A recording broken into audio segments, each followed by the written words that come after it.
ઈરાનમાં લશ્કરી લક્ષ્યો પર હુમલાઓ થઈ રહ્યા છે। તહેરાન સહિત અનેક શહેરો પર મોટા હુમલા થયા। Operation roar of the lion હેઠળ આ હુમલાઓ કરવામાં આવી રહ્યા છે। મિસાઇલ અડ્ડા, પરમાણુ ઠેકાણાઓને ટાર્ગેટ બનાવવામાં આવ્યા। ઈરાનના સુપ્રીમ લીડર ખામિનેઈનું પણ મોત થયું। ઈરાની મીડિયાએ ખામિનેઈના મોતની પુષ્ટિ કરી છે। ખામિનેઈના મોતથી ઈરાનમાં 40 દિવસનો શોક જાહેર કરાયો।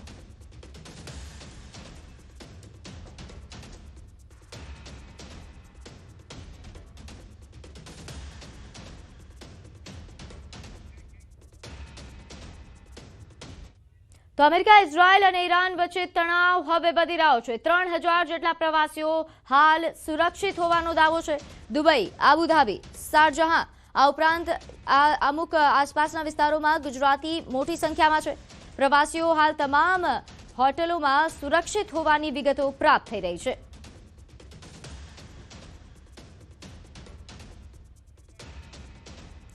ત્યારે હાલ મારી સાથે વધુ વિગત સાથે સંવાદદાતા પ્રણવ લાઈવ જોડાઈ ગયા છે। પ્રણવ, હાલ જે પ્રકારની પરિસ્થિતિ છે ઇઝરાયલ અને ઈરાન વચ્ચેની, તેમાં ગુજરાતીઓની વાત આવી રહી છે સામે, કારણ કે દુબઈ અને આવા આસપાસના વિસ્તારોમાં ગુજરાતીઓ વધારે ફરવા જાય છે, તો તેમની સુરક્ષા કેવા પ્રકારની પરિસ્થિતિ શું?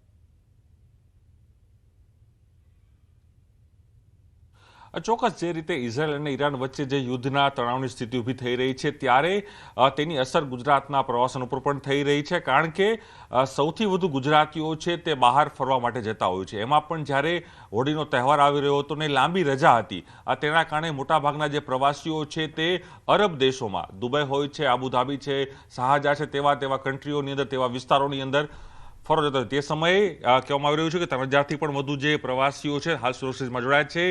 મનીષ શર્મા, અક્ષર ટ્રાવેલ્સના જે ચેરમેન છે। મનીષભાઈ, ગુજરાતીઓ એટલે ફરવાનું એક વ્યક્તિ, ગુજરાતીઓ હંમેશા કોઈ પણ દેશમાં ફરતા હોય છે, શું સ્થિતિ છે? કારણ કે જે તણાવની સ્થિતિ ઊભી થઈ રહી છે ઈરાન અને ઇઝરાયલ વચ્ચેની, ગુજરાતીઓ કઈ રીતની છે? આપના શું સંપર્કમાં આવ્યા છે? કેટલી ફ્લાઇટો રદ થઈ છે અત્યારે? ખાસ કરીને વાત કરીએ તો શોર્ટ વેકેશન હતું, હોળી ધૂળેટીનો તહેવાર હતો, એટલે ખૂબ મોટી સંખ્યામાં અત્યારે ગુજરાતીઓ આબુધાબી અને દુબઈના પ્રવાસી છે। લાસ્ટ જાણકારી મુજબ અત્યારે તમામ પ્રવાસી જ્યાં સુરક્ષિત છે, હોટલોની અંદર સુરક્ષિત છે, આબુધાબીમાં, દુબઈમાં, શારજાહમાં તમામે પ્રવાસી સુરક્ષિત છે। ખાસ કરીને એર ઇન્ડિયા, સ્પાઇસજેટ અને ઇન્ડિગોની ફ્લાઇટો રદ થવાના કારણે, પોસ્ટપોન થવાના કારણે અત્યારે પ્રવાસીઓ ત્યાં રોકાઈ જવું પડ્યું છે।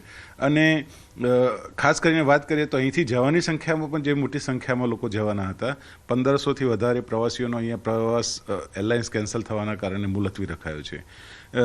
વાત કરવાની ઇઝરાયલ અને જે યુદ્ધની પરિસ્થિતિ અત્યારે છે એના ટુરિઝમ ક્ષેત્ર પર સૌથી મોટી ગંભીર અસરો એટલા માટે જોવા મળે છે કે કંઈ પણ પ્રસંગ હોય, જ્યારે પણ આવો બનાવ બનતો હોય તો પ્રવાસન જ પહેલાં આનો ક્યાંક ના ક્યાંક ભોગ બનતો હોય છે। અને અત્યારે પ્રવાસીઓ ખૂબ મોટી સંખ્યામાં ફરવા જવાનો જે સમય હતો એના કારણે ત્યાં છે, પરંતુ સારી વાત એ છે કે તમામ પ્રવાસીઓ અત્યારે સુરક્ષિત છે। મનીષભાઈ, તમે જે કહ્યું 3000 જેટલા પ્રવાસીઓ હતા, એ શું અમદાવાદના હતા, બીજા અન્ય કોઈ વિસ્તારના હતા? કોઈ માહિતી મળી છે એની સાથે? કોઈના ફેમિલીનો કોઈ સંપર્ક થયો હોય અથવા આપના ટૂર ઓપરેટરોનો કોઈ સંપર્ક કરવામાં આવ્યો હોય? તમામ પ્રવાસીઓ ગુજરાતીઓ છે, ગુજરાતમાંથી ગયેલા છે અને તમામ સુરક્ષિત છે। બધાની સાથે, ઘણા બધા પ્રવાસીઓ સાથે વાત કરી, ત્યાં અમારા ટૂર ઓપરેટર અમારી સાથે જે લોકો જોડાયેલા છે એ લોકો પણ પૂરતું ધ્યાન રાખી રહ્યા છે। ત્યાંની સરકાર, ઇન્ડિયન એમ્બેસી પણ આ લોકોનું પૂરતું ધ્યાન રાખી રહી છે। સો કોઈ પણ પ્રવાસીની કોઈ અગવડ કે પડી હોય કોઈ તકલીફ નથી અને તમામ પ્રવાસીઓ અત્યારે હાલ સુરક્ષિત અને આરામદાયક હોટલમાં રહી રહ્યા છે। મને શું બીજી પણ એક વસ્તુ છે, કારણ કે અરબ દેશોમાં સૌથી વધુ લોકો પ્રવાસીઓ જતા હોય છે, હોળીનું નાનું એવું વેકેશન જોવા મળી રહ્યું છે, તો સાથે એ પણ મહત્વપૂર્ણ છે કે લોકો મક્કા તરફ, અરબના જે છે મક્કા મસ્જિદ, ત્યાં પણ જતા હોય છે, તેમાં પણ મોટી સંખ્યામાં એક ફ્લો જતો હોય છે, તો એને લઈને પણ એક મોટી વ્યવસ્થા અને એ પણ લોકો ટેન્શનમાં જોવા, એના પરિવાર પણ જોવા મળી રહ્યા છે। જી, મક્કા મદીના પણ ખૂબ મોટી સંખ્યામાં ધાર્મિક પ્રવાસીઓ ત્યાં ગયેલા છે અને સાઉદી ગવર્મેન્ટે પણ ત્યાં આગળ આ લોકોને સુરક્ષિત રાખેલા છે। એમને પણ કોઈ તકલીફ અત્યાર સુધી પડી કે જેમ ટૂર ઓપરેટરો સાથે વાત થઈ એ પ્રમાણે કોઈ પણ જગ્યાએ કોઈ પણ પ્રવાસીની અત્યારે અગવડ પડી હોય કે કોઈ તકલીફમાં આવ્યો હોય કે કોઈ નુકસાન થયું હોય એવા મેસેજ હજી સુધી મળેલા નથી। બીજું, ફ્લાઇટોને લઈને અનેક ફ્લાઇટો રદ કરવામાં આવી છે, જે સ્થિતિનું નિર્માણ થયું છે તેને લઈને, તો હવે જે લોકો ત્યાં છે, જે પ્રવાસીઓ, તો એને કઈ રીતની વ્યવસ્થા કરવામાં આવશે? જેઓને રિટર્ન આવવું હશે તો એને કઈ રીતની વ્યવસ્થા? ટૂંક સમય ઇન્ડિયન એમ્બેસી દ્વારા આની જાહેરાત કરવામાં આવશે અને અત્યારે હાલ જે પ્રવાસી છે એ પ્રવાસીઓ સ્ટેન્ડ બાય છે. કોઈના કોઈ એરલાઇન્સો જે મિરાજ કે ઇતિહાદ ઓપરેટ કરતી હોય એમાં સ્ટેન્ડ બાય તરીકે આવી રહ્યા છે અને સ્પાઇસજેટ અને ઇન્ડિગો હોય કે એર ઇન્ડિયા હોય એ ટૂંક સમય માટે જ આ મુલતવી રાખી છે. આવનાર સમયની અંદર રાબેતા મુજબ શરૂ થઈ જાય એમ લાગી રહ્યું છે. શું લોકોને અપીલ કરશો આપના તરફથી જે લોકો પ્રવાસી તરીકે બહાર ગયા છે તેના પરિવારજનો પણ અહીં હશે, આપનો સંપર્ક પણ બધા ટૂર ઓપરેટર કરતા હશે, તો શું આપ લોકોને એક મેસેજ આપવા માંગો છો? ખાસ કરીને અત્યારનો માહોલ એવો છે કે ફ્લાઇટો કેન્સલ થવાના કારણે ક્યાંક ના ક્યાંક પ્રવાસ ત્યાં સ્ટેન્ડ બાય કરવો પડ્યો છે. તો આવી સંજોગોની અંદર આપ શાંતિથી ત્યાં હોટલ એન્જોય કરો, સાથે ત્યાંના સાઇટ સીન પણ અત્યારે ઓપન છે અને માહોલ અત્યારે હાલ ત્યાં ચાલી રહ્યો છે જે રમઝાનના કારણે, એના કારણે પણ શાંતિ છે. તો કોઈપણ જાતની પીડા કે કોઈપણ જાતના અફવાઓ ફેલાયા વગર શાંતિથી લોકો આવે એની પ્રતીક્ષા કરો. કોમ્યુનિકેશન ચાલુ છે, કોઈ જગ્યાએ કોઈ તકલીફ પડે એવું નથી. ચોક્કસ આપ જે રીતે મનીષ શર્મા તેઓ સ્પષ્ટપણે કહી રહ્યા છે કે 3000થી પણ વધુ ગુજરાતી પ્રવાસીઓ ત્યાં ફરવા માટે ગયા છે, પણ હાલ તમામ જે પ્રવાસીઓ છે સુરક્ષિત છે, કારણ કે જે પ્રવાસીઓ છે અમદાવાદ છે, વડોદરા છે, તે અન્ય જે શહેરો છે ત્યાંથી તમામ જે પ્રવાસીઓ છે તે જે કહી શકાય કે દુબઈથી લઈને અરબના જે દેશો છે ત્યાં પહોંચ્યા હતા, કારણ કે જે હોળીનું એક નાનું વેકેશન હતું અને તેના જ કારણે મોટી સંખ્યામાં પ્રવાસીઓ છે તેની મજા માણવા માટે ત્યાં પહોંચ્યા હતા. તો સાથે જ અનેક ફ્લાઇટો હાલ રદ થઈ છે, પરંતુ આવનારા સમયની અંદર એ ફ્લાઇટો પણ કદાચ શરૂ થઈ શકે છે. અને સાથે એ પણ માહિતી મળી રહી છે કે જે રીતે સેતુનું નિર્માણ થયું છે તેના કારણે જે લોકો જવાના હતા તેના પણ પ્રોગ્રામો કેન્સલ અહીં થયા છે. એટલે ચોક્કસ કહી શકાય કે હાલ સ્થિતિ ભલે તણાવપૂર્ણ હોય, પરંતુ હાલ તમામ જે પ્રવાસીઓ છે, ગુજરાતી પ્રવાસીઓ હાલ સુરક્ષિત છે તે પ્રકારનું અહીં દાવો છે તે કરવામાં આવી રહ્યો છે. જી આભાર માહિતી આપવા બદલ. સમાચારમાં આગળ વાત કરીએ. જૂનાગઢ જિલ્લા ભાજપ પ્રમુખે કલેક્ટરને વિવિધ પ્રશ્નોને લઈને રજૂઆત કરી, જેમાં પ્રાથમિક આરોગ્ય કેન્દ્રમાં પૂરતા પ્રમાણમાં દવા નથી, તેમજ ડોક્ટરો પણ સમય મુજબ હાજર ન રહેતા હોવાની ફરિયાદ કરવામાં આવી છે. આ મામલે ન્યૂઝ 18ની ટીમે રિયાલિટી ચેક કરતા કંઈક અલગ જ સામે આવ્યું. સારવાર અહીંયા બહુ જ સારી આપે છે અને સ્ટાફ એ ઉભે પગે બધા બહુ સપોર્ટ કરે છે અને 3 દિવસથી હું અહીંયા એડમિટ છું. રાતના પણ બાટલા ચડે તો સ્ટાફ ઉપર હાજર જ હોય છે. કામગીરી બહુ સારી છે, સુવિધા બહુ સરસ છે, ચોખ્ખાઈ એકદમ મસ્ત છે અને આ ટીમ્બાવાડીમાં સારવાર બહુ સારી છે. અમે દાખલ થયા છીએ, અમારા ઘરનાને ઝાડાનું ઉલટી જેવું હતું તો સારવાર બહુ સારી આપે છે અને અહીંયાના બધા કર્મચારીનું કામ બહુ સારું છે. અમે અવારનવાર અહીંયા દવા લેવા આવીએ છીએ, કારણ કે મધુરમમાં જ રહી છીએ, પણ બહુ સારવાર સારી આપે છે. કારણ કે મારા ઘરનાને ડાયાબિટીસ, બીપી છે, કેટલા ટાઈમ થયા, જ્યારની હોસ્પિટલ ચાલુ થઈ ત્યારની દવા અહીંથી જ ચાલુ છે. તો જિલ્લા ભાજપ પ્રમુખના લેટર મામલે કોંગ્રેસ પણ મેદાને આવ્યું છે. જિલ્લા કોંગ્રેસ પ્રમુખે જિલ્લા ભાજપ પ્રમુખ પર ગંભીર આક્ષેપો કર્યા છે. તેમણે કહ્યું કે ભાજપના કાર્યકરો અને આગેવાનોની કંપનીઓ ચાલે છે અને તેના બિલ પાસ થતા નથી, એટલે ખોટા અધિકારીઓને હેરાન કરે છે. તમારો અહમ કે તમારો નફો ક્યાંક છુપાયેલો હોય ને એમાં તમે સફળતા ન મળી હોય એટલે તમે તમારા અધિકારીઓને દંડ દો છો, કારણ કે અધિકારી પાસેથી કામ તમારા તાઇફા માટે તમે લ્યો છો. ક્યાંક ને ક્યાંક તમારા નગરપાલિકાના સભ્યોનું બિલ મંજૂર નથી થતા, એટલે આ પ્રશ્ન છે. પ્રમુખ સાહેબને મારી વિનંતી છે કે તમે તમારામાં ડોક્યુ કરો અને નકર રાજીનામું. ન્યૂઝ 18ની ટીમ દ્વારા રિયાલિટી ચેક કરવામાં આવી રહ્યું છે કે જિલ્લા ભાજપ પ્રમુખ દ્વારા જે પત્ર લખવામાં આવ્યું છે ને તેમાં એક એવું પણ આક્ષેપ કરાયો છે કે જે પ્રાથમિક આરોગ્ય કેન્દ્ર હોય છે તેમાં કોઈ સારવાર આપવામાં નથી આવતી, પરંતુ જૂનાગઢના જે છેવાડાનું જે વિસ્તાર છે ટીમ્બાવાડી, ત્યાં પ્રાથમિક આરોગ્ય કેન્દ્ર આવેલું છે ને અહીં રિયાલિટી ચેક કરતા દર્દીઓના મંતવ્ય એવા છે કે દર્દીઓનું કહેવું છે કે અહીં કોઈ જ તકલીફ પડતી નથી. તમામ જે સ્ટાફ છે તે રાત્રિના સમયે પણ હાજર હોય છે, સમયસર અહીં દવાઓ આપવામાં આવે છે ને તમામ સ્ટાફ અહીં હાજર હોવાનું દર્દીઓ કહી રહ્યા છે. તો બીજી તરફ જે જિલ્લા ભાજપ પ્રમુખે પત્ર લખ્યો છે તે કોને સંબંધીને લખ્યો છે, કયા આરોગ્ય કેન્દ્રને સંબંધીને લખ્યો છે તે સામે નથી આવ્યું, પરંતુ હાલ તો પ્રાથમિક આરોગ્ય કેન્દ્રમાં સ્ટાફ હાજર હોવાનું સામે આવ્યું છે. અમાર બખાઈ, ન્યૂઝ 18 ગુજરાતી, જૂનાગઢ.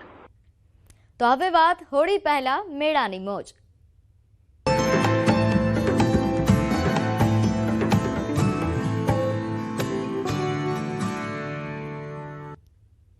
દાહોદમાં આદિવાસી સમાજ દ્વારા ઢોલ મેળાનું આયોજન કરવામાં આવ્યું છે.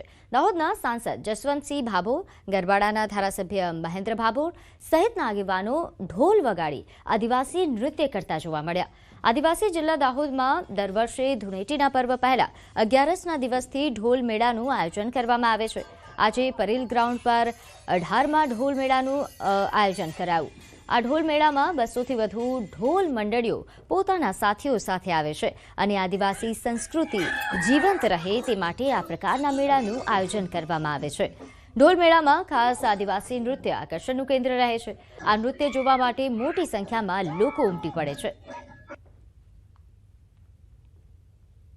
હોળી પૂર્વે વર્ષોથી દાહોદ જિલ્લા ખાતે ઢોલ મેળો યોજવામાં આવી રહ્યો છે, ત્યારે આદિવાસી પરંપરા, સંસ્કૃતિ, પ્રકૃતિ, આદિવાસીઓની વિરાસત ને ઉજાગર કરનારા અમારા નગરસિંહ પલા સાહેબને એમની પૂરી ટીમને અભિનંદન આપીએ છીએ. અમારા દાહોદ જિલ્લાનું બહુ આજે 18મો મેળો થઈ રહ્યો છે, એમાં અમારા નગરસિંહ પલા સાહેબને અમે ખૂબ અભિનંદન પાઠવીએ છીએ. આદિવાસી સંસ્કૃતિનું મુખ્ય પ્રતીક આ ઢોલ છે. તો ઢોલ જો બરાબર વ્યવસ્થિત વાગે એમ કરીને અમે ઢોલ સંસ્કૃતિ જળવાઈ રહે એમ કરીને ઢોલનો મેળો રાખું છું દર વખતે, અને હોળીના મહિનામાં જ રાખીએ છીએ અમે. આ વખતે હોળી 15 દિવસ વહેલા આવી છે એટલે આ રાખવો પડે, ફેબ્રુઆરી મહિનામાં રાખવું પડ્યું. આ ઢોલ અમારો હકીકતમાં અમારી સાથે જોડાયેલું એક જ્યારથી આ દુનિયા પેદા થઈ ત્યારથી આદિવાસી પેદા થયા ત્યારથી આ ઢોલ છે, અને ઢોલ હવે પછીથી ભૂલાઈ ના જાય એટલા માટે અમે આ ઢોલને દર વર્ષે આયોજન કરવામાં છે. આદિવાસી સમાજનો સૌથી મોટો અને રંગબેરંગી તહેવાર હોળીનો આરંભ ભગુરિયા મેળાથી થાય છે. છોટાઉદેપુરમાં ભવ્ય રીતે આ મેળો યોજાયો, જેમાં હજારો લોકો જોડાયા. હોળી પૂર્વે અહીં હાટ બજારોમાં યોજાતા આ મેળામાં ઢોલ નગારાના તાલે યુવાનો અને વડીલો પરંપરાગત વેશભૂષામાં નૃત્ય કરતા જોવા મળ્યા. આ મેળો માત્ર હોળી માટેની ખરીદીનો અવસર નહીં, પરંતુ સામાજિક મિલન અને આનંદનો પણ એક અનોખો મંચ છે, જેમાં અલગ અલગ વિસ્તારોના લોકો ભેગા થાય છે અને દર્શકો દેશ વિદેશમાંથી આ પરંપરાગત તહેવારને માણવા આવે છે. આ મેળા બાદ ચૂલના મેળા અને 15 દિવસ સુધી ચાલતા ગેરના મેળાનો સમગ્ર ગામોમાં ઉત્સવમય માહોલ પણ સર્જાશે. લોકનૃત્ય, ગીતો અને પરંપરાઓ દ્વારા આદિવાસી સાંસ્કૃતિક વારસો જીવંત રહે છે. મેળામાં જસુભાઈ રાઠવા, ભાજપના જિલ્લા પ્રમુખ ઉપસ્થિત રહ્યા અને લોકોએ તેમને ખભા પર બેસાડીને ઉત્સાહપૂર્વક નચાવ્યા, જે મેળાનું મુખ્ય આકર્ષણ બન્યું. આ રીતે આ મેળો હોળીના પર્વની ઉજવણીની શરૂઆત આ મેળાથી થઈ ચૂકી છે અને આગામી દિવસોમાં ચૂલ અને ગેરના મેળાઓ સાથે સમગ્ર વિસ્તાર એ ઉજવણીમાં ડૂબી જશે. હોળી એટલે આદિવાસીઓનો મુખ્ય તહેવાર. દિવાળીમાં અટકટે પણ હોળીમાં ઘોર, એમ દેશના કોઈ પણ ખૂણામાં આદિવાસી હોય પણ એ હોળીનો તહેવાર મનાવવા પોતાના વતનમાં, પોતાના ગામમાં માદરે વતન આવે છે. આ મેળા વતી હું તમામ આદિવાસી ભાઈઓ બહેનોને શુભેચ્છા પાઠવું છું અને હોળી પર્વની પણ ખૂબ ખૂબ શુભેચ્છા પાઠવું છું. 5-6 દિવસ સુધી મેળાઓનું, ચૂલના મેળાઓનું પણ પર્વ ચાલતું હોય છે. આમ કુલ મળીને હોળીનો તહેવાર આવે એટલે આદિવાસીઓનો 15 દિવસનો તહેવાર હોય છે. ઢોલ નગારા લઈને છોટાઉદેપુર ખાતે અમે ભગુરિયો મેળા ઉજવવા આવ્યા છીએ. આદિવાસી વિસ્તારના એ હરેક સમુદાયના માણસો આ ભગુરિયો મેળાની મોજ લેવા માટે આવતા હોય છે. જ્યારે ભંગુરિયો અને હોળી આવે ત્યારે ગમે તેવું કામ મૂકીને પોતાના માદરે વતન આવીને ખૂબ હર્ષ ઉલ્લાસથી હોળીના અઠવાડિયા પહેલાંથી આ ભંગુરિયાનો મેળો ખૂબ ઉજવે છે. હું આવી ગયો છું ભંગોરિયા મેળા અને હોળી અને ગેરના મેળા જોવા માટે. છોટાઉદેપુર જિલ્લો આદિવાસી બાહુલ્ય ધરાવતો જિલ્લો છે અને છોટાઉદેપુર જિલ્લાની અંદર જે આદિવાસીની પરંપરાગત રીતે હોળીની શરૂઆત થઈ ચૂકી છે. આપણે તસવીર બતાવવા માંગીશું કે છોટાઉદેપુર નગરની અંદર હજારોની સંખ્યાની અંદર આદિવાસી સમુદાયના લોકો જે એકત્ર થયા છે. આદિવાસી સમાજમાં કહેવામાં આવે છે દિવાળી અટે પણ હોળી તો ઘરે જ. એટલે આ સમગ્ર છોટાઉદેપુર જિલ્લો નહીં પરંતુ ગુજરાતભરમાંથી આદિવાસી સમાજના લોકો પોતાના માદરે વતન આવે છે અને હોળી જે છે તે ધામધૂમથી મનાવી રહ્યા છે.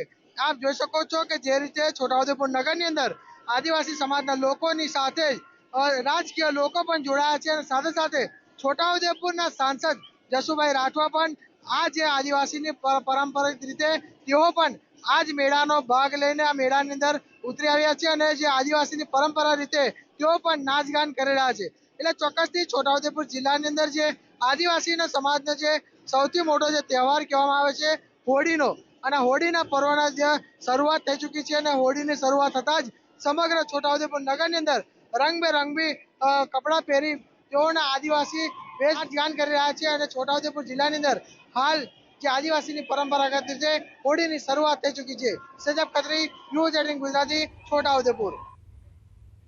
તો ડાકોરમાં ફાગણી પૂનમ અને હોળી ધૂળેટીના પર્વને લઈને ભારે ઉત્સાહનો માહોલ જોવા મળી રહ્યો છે.